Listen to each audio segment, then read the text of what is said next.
पुराने ज़माने की बात है। तकरीबन 17वीं सदी के अवाखिर में एक खूबसूरत और सब्ज़ो-शादाब वादी में एक नेक दिल और ईमानदार चरवाहा रहता था, जिसका नाम यूसुफ था। ये वादी ऊंचे पहाड़ों से घिरी हुई थी, जहां बर्फ़पोश चोटियों से बहने वाले चश्मे गांव के खेतों को सैराब करते थे। गांव के लोग मेहनती, सादा दिल और फितरत के करीब रहने वाले थे। यूसुफ का पेशा बकरियां चुराना था। सुबह सवेरे वो अपनी बकरियों का रेवड़ लेकर पहाड़ों की ढलवानों की तरफ निकल जाता और शाम ढलते ही वापस आता। इसकी जिंदगी मेहनत और कनात से भरी हुई थी।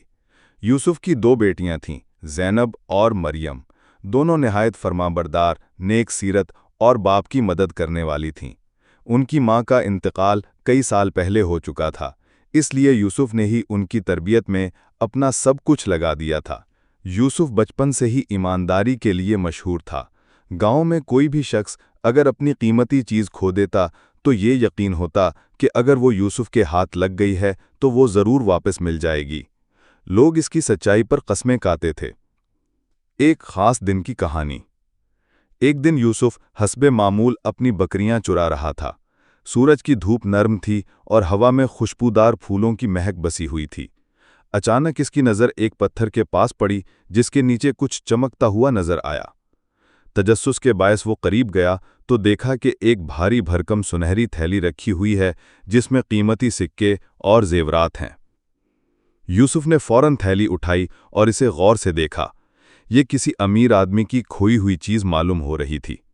वो जानता था कि इतनी बड़ी दौलत देखकर कई लोग लालच में आ सकते हैं, लेकिन यूसुफ का दिल साफ था। इसने सोचा, ये मेरा माल नहीं, इसे इसके मालिक तक पहुंचाना मेरा फर्ज है। शाम को वो घर वापस आया और बेटियों को सारी बात बताई। ज़ैनब ने कहा, अब्बा, आप बहुत नेक हैं, लेकिन इतनी बड़ी रकम में से अगर हम थोड़ा सा हिस्सा अपने घर के लिए रख लें तो कोई बुरा नहीं मानेगा। हमारे घर की भी बहुत ज़रूरतें हैं। यूसुफ ने नरमी से मुस्कुराकर कहा, बेटी, अगर हम इस माल में से एक सिक्का भी रख लें तो हमारी सच्चाई खत्म हो जाएगी। याद रखो, अल्लाह देख रहा है। दुनिया की दौलत खत्म हो सकती है, मगर ईमानदारी हमेशा रहती है।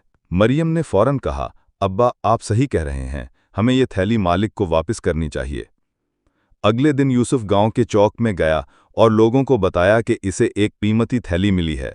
उसने कहा कि जिसका ये माल है वो आकर निशानी बता दे। कई लोग झूठ बोलकर दावा करने आए, मगर यूसुफ हर एक से तफसील पूछता और जब वो दुरुस्त निशानी ना बता पाते तो वापस भेज देता। 3 दिन बाद एक बूढ़ा ताजिर गांव आया। इसकी आंखों में थकन और परेशानी साफ झलक रही थी। इसने आहिस्ता से कहा, मैं शहर से वापस आ रहा था। पहाड़ के करीब मेरा थैला गिर गया। इसमें मेरे बेटी की शादी के लिए जेवरात और कुछ सोने के सिक्के थे। यूसुफ ने इससे निशानी पूछी और जब ताजिर ने हर बात ठीक बताई तो यूसुफ खुशी खुशी थैली वापस कर दी।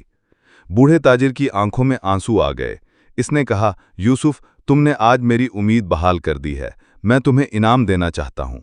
यूसुफ ने इनाम लेने से इनकार कर दिया और कहा, मैंने सिर्फ अपना फ़र्ज़ अदा किया है। अगर तुमने मेरा माल वापस ना किया होता तो मेरी बेटी की शादी ना हो पाती। तुम्हारी ईमानदारी हमेशा याद रखी जाएगी। ये वाक़या गांव में फैल गया। हर कोई यूसुफ और इसकी बेटियों की तरबियत की तारीफ़ करने लगा। ज़ैनब को भी एहसास हुआ कि इस दिन इसके बाप ने जो बात कही थी वो सच थी।